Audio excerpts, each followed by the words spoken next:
Hi everyone, this is Hillary Ellers and I'm coming to you from Lightwork Studio. We are studying together and I am teaching you metaphysical lessons. Right now we are on lesson 28 and pardon me. If you decide to take on the study of these lessons, please start with the beginning lesson and move sequentially through the lessons. They will be much more meaningful and will make a lot more sense to you if you do them that way. So I'm getting excited more and more now that we're on lesson 28. And building.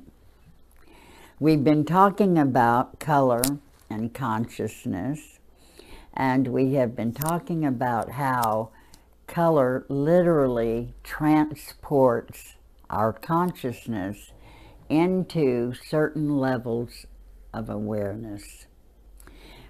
Color transports our consciousness into contact with certain aspects of ourselves, and it also connects us with particular dimensions or planes.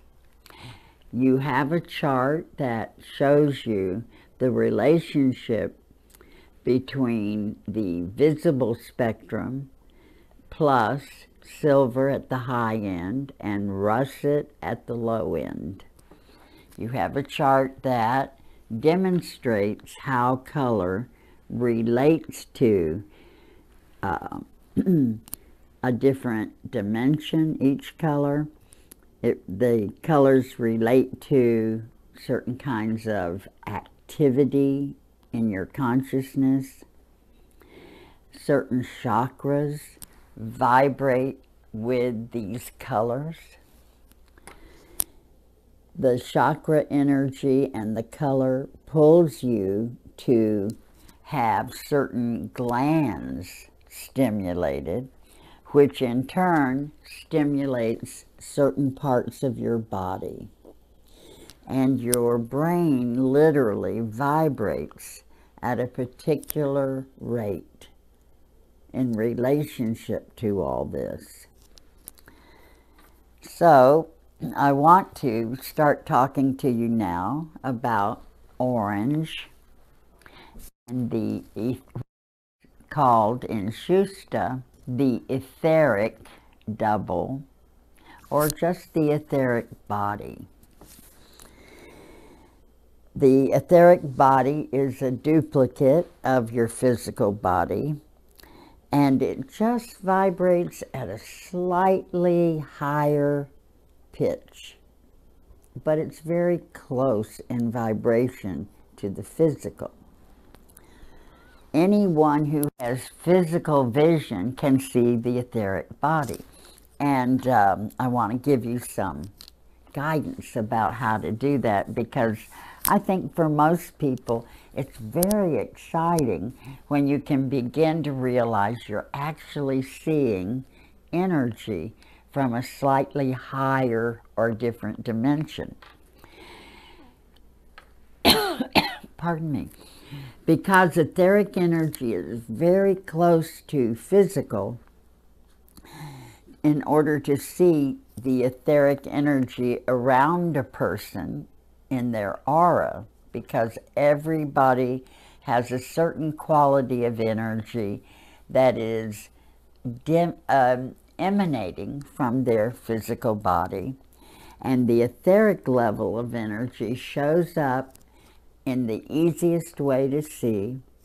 It shows up as a band of energy around a person's physical body, and depending on how bright that color is, and it usually is a color sort of whitish and maybe even a little bit like cigarette smoke, which I know is a weird thing to say to get you to think about.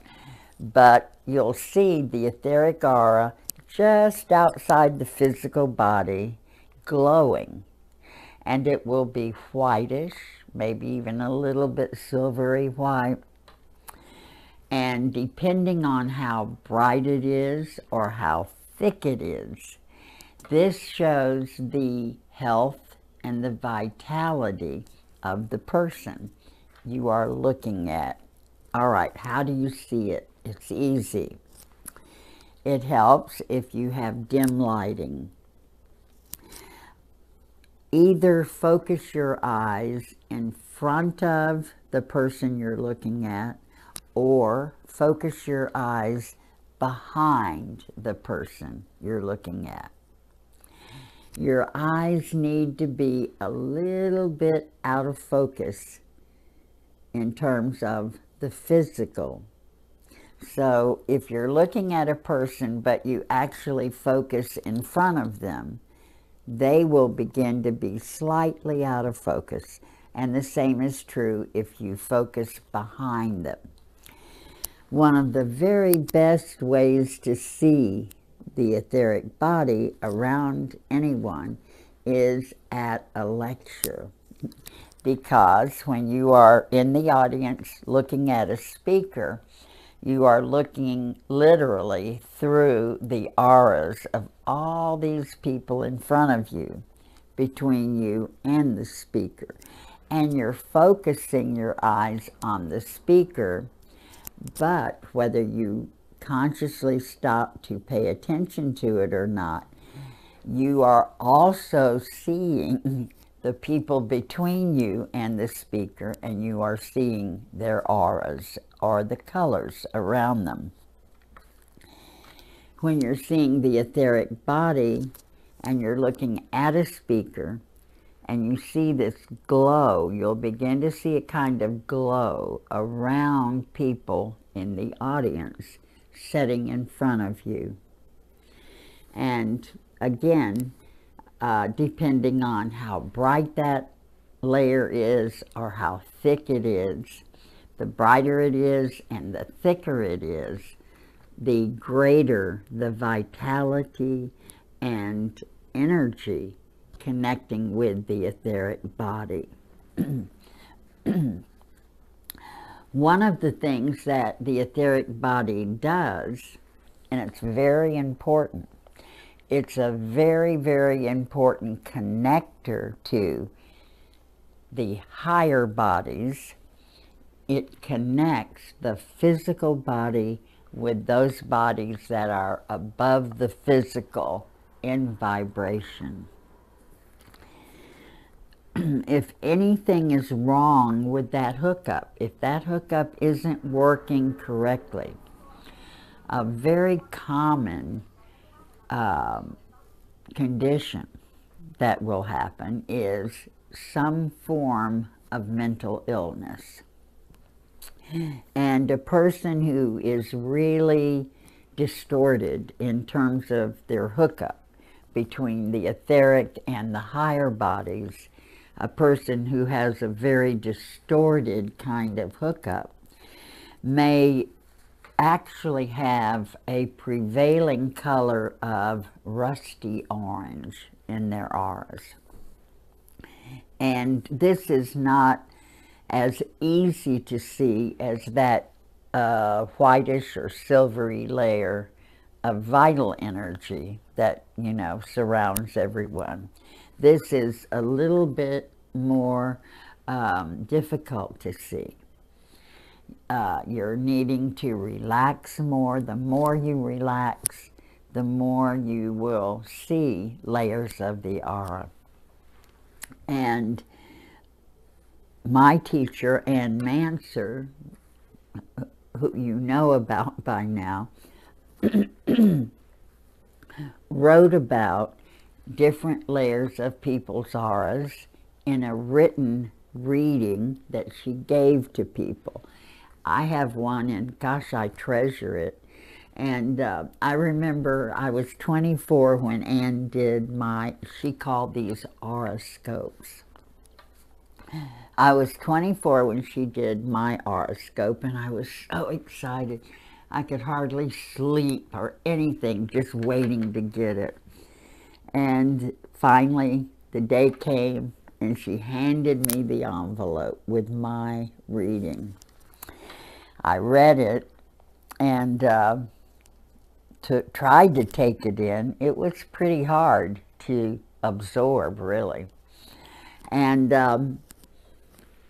Anne asked me the next time she saw me, well, what'd you think of your horoscope? And I foolishly said to her, are you sure you were tuning in to me? And believe me, Anne didn't like criticism or anyone to question her work or what she was doing. And but the horoscope was talking about layers of my being that are so far removed from the physical that it was just hard for me to identify with. So she said, well, it may take you many years before you can understand your horoscope. And I wouldn't really say at this point I'm totally in touch with those layers that she wrote about, but certainly more than I used to be. The etheric level not only is a hookup point, it not only demonstrates health and vitality, it is a place in which, or it is a region in which certain traumatic memories, and maybe even all memory, is stored from other lifetimes. And often when people have traumatic injury in a certain lifetime, following lifetimes, the individual may have some problem in the body where that traumatic injury happened, particularly if the injury led to death. For instance, a person who was hung or choked to death may have a lot of trouble with their throat, and they may have frequent sore throats or discomfort around their throat, or they may not be able to handle anything tight around their necks, that, you know, like a tight collar or a tight scarf, a tightly buttoned, you know, shirt of some kind. That stimulation may be upsetting to the individual because it begins to tap a memory of the traumatic injury. And also another thing that can happen around traumatic injury is that you may have a actual deformity in the part of your body that the injury occurred in. It's very common for people to have birthmarks at a point in their physical body in some other lifetime in which a traumatic injury happened at that point in the body. And all of these memories and the emotion and feeling associated with them are held and stored in the etheric body, or the etheric level.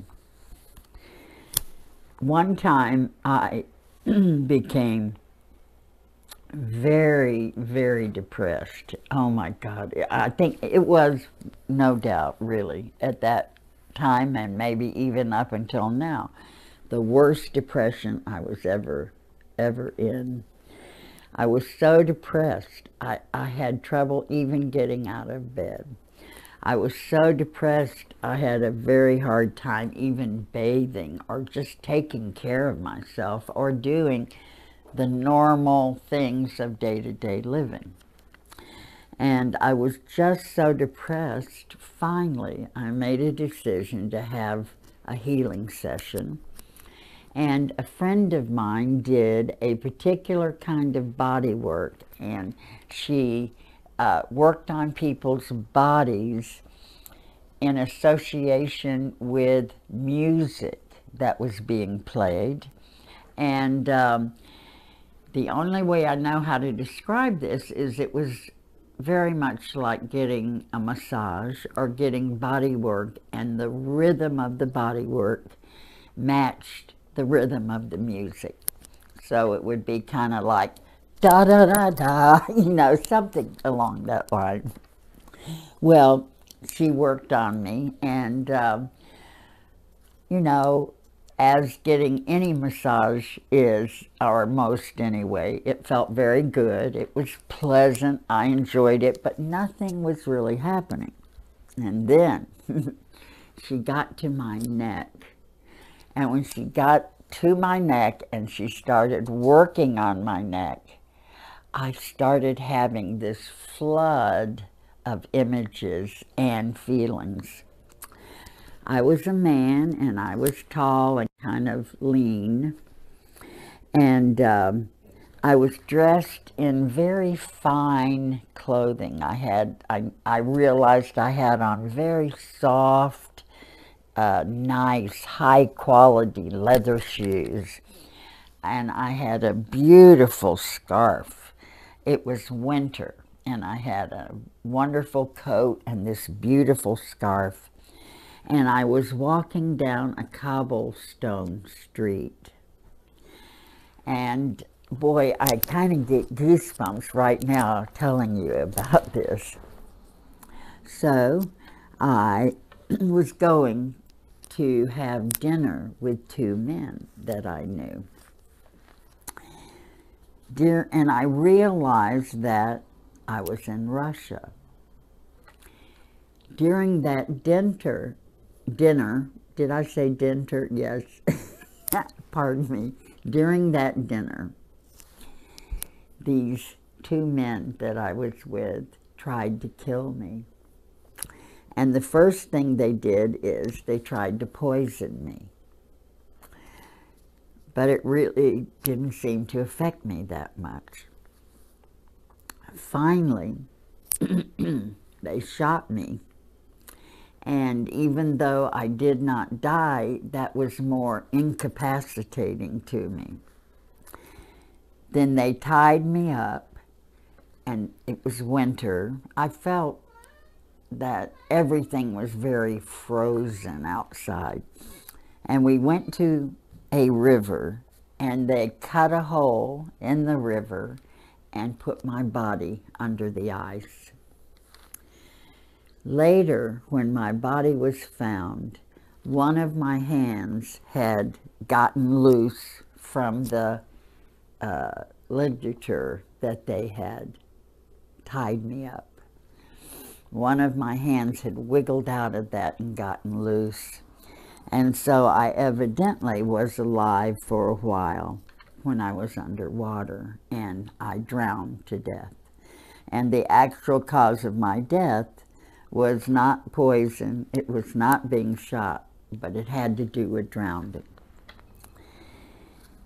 I began to realize that this person whose memories I held was Rasputin.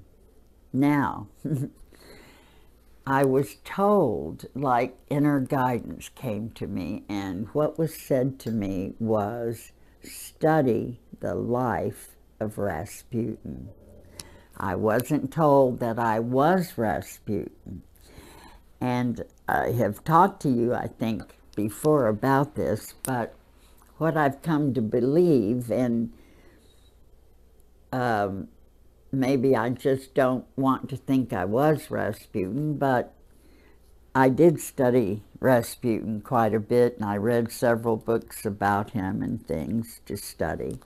And I found out that he wasn't such a bad person as sort of his reputation indicated.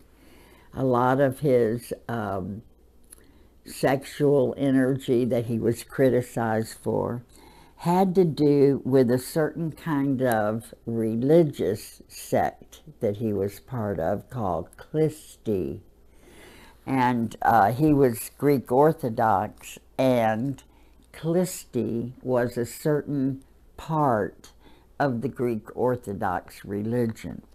And the people who were of the sect of the Christi used sexual energy as a way to connect with the divine.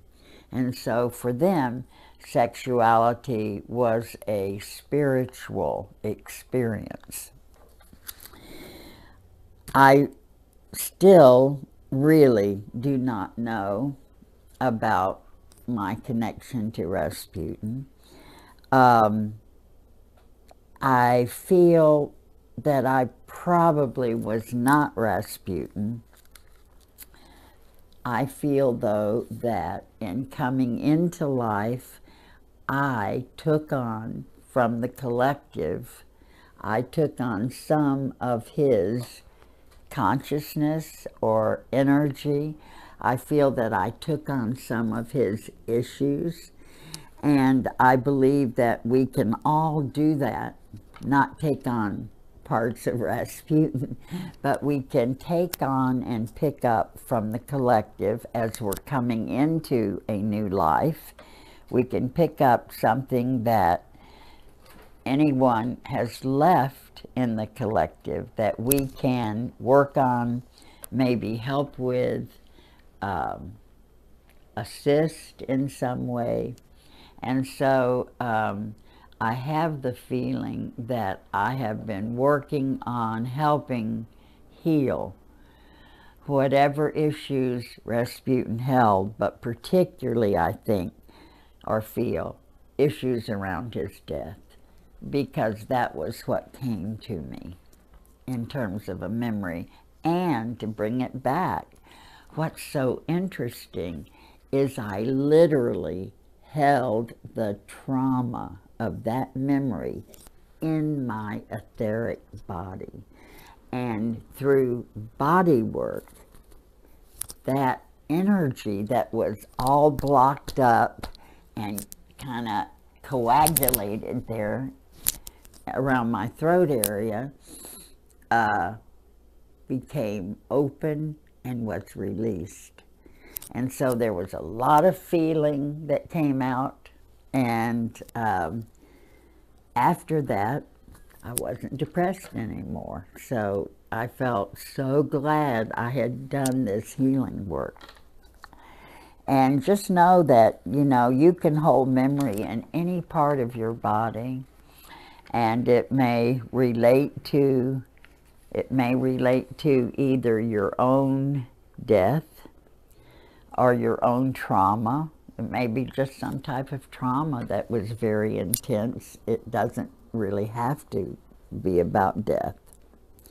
So then your etheric body becomes a kind of memory bank in which you hold memories from other lifetimes. Thank you so much, and we're going to keep going.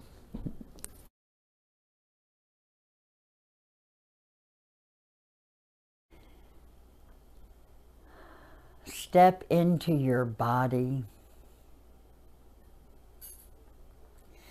and begin to give your body permission or even a request to let down and to relax.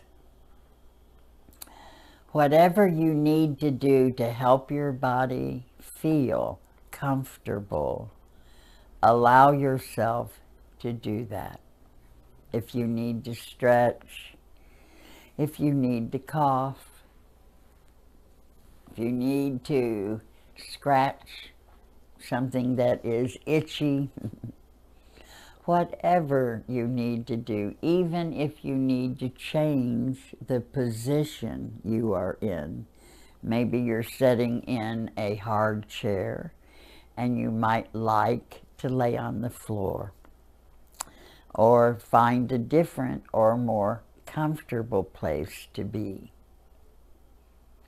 And know that through the entire guided imagery, whatever you need to do to be comfortable, give yourself permission to do it. It will not pull you out of your meditation.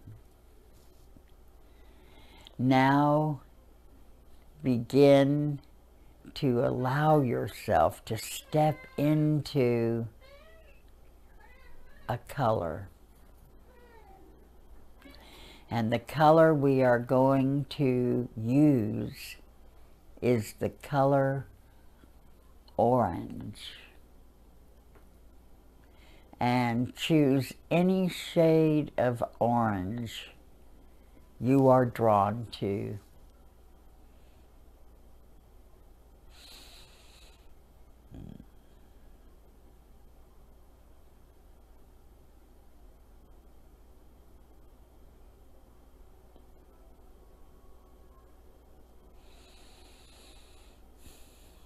And just see and pay attention to what shade of orange appears.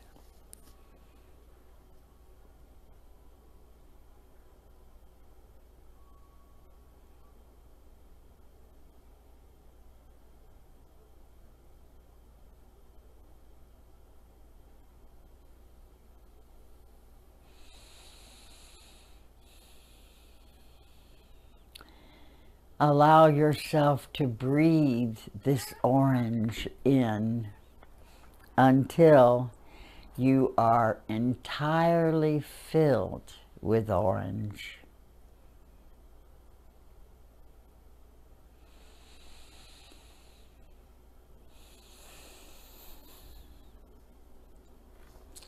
And allow yourself to feel whatever orange brings up for you.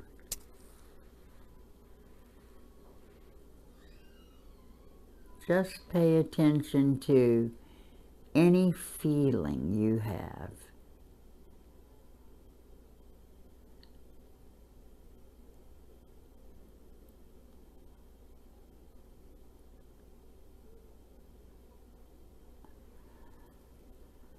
Allow this orange to help you have whatever experience it brings you. Just go with it. And it's perfectly all right to use your imagination.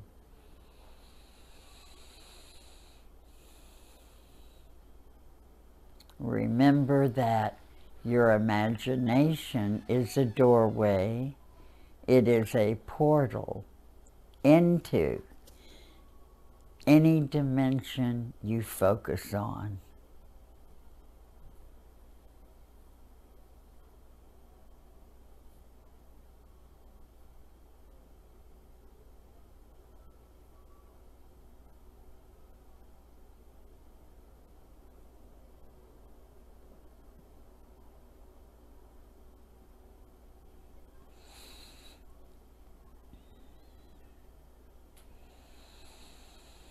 How do you feel in this orange? Are you able to see it?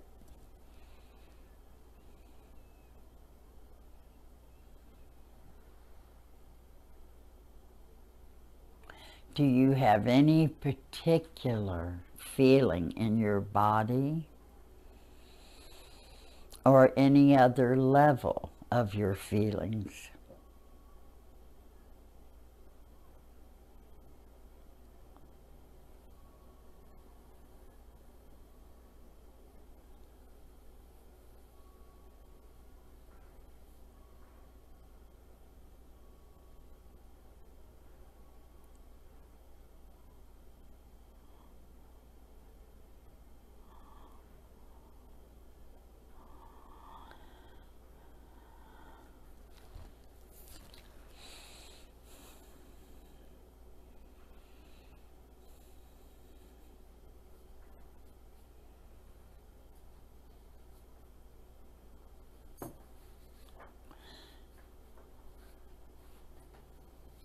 allow yourself to simply receive whatever feelings or memories this orange color brings to you.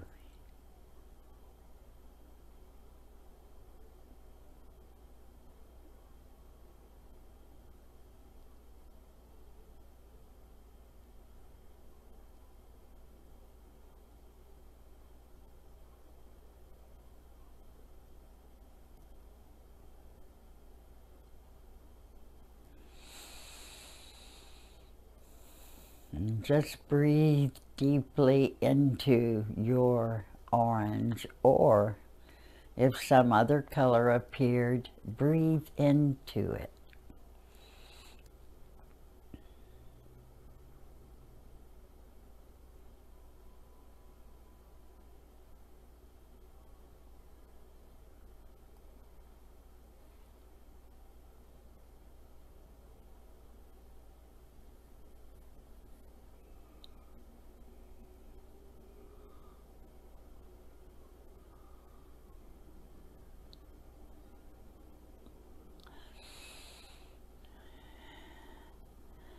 And now gradually begin to return.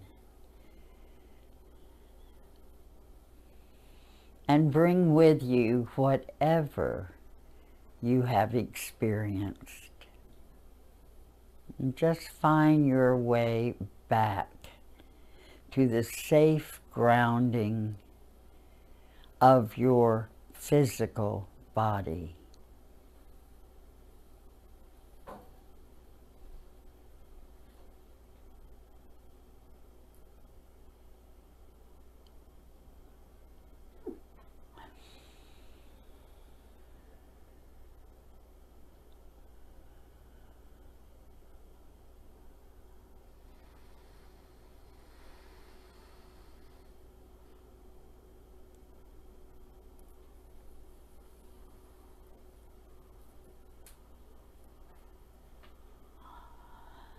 Just allow yourself to return and bring with you whatever you have experienced. And when you are back in your body, you are safely grounded. Just begin to move a bit. You can stretch. You can yawn, wiggle, touch your face or your legs, or rub your hands together. And when you feel that you are safely back in your body, open your eyes.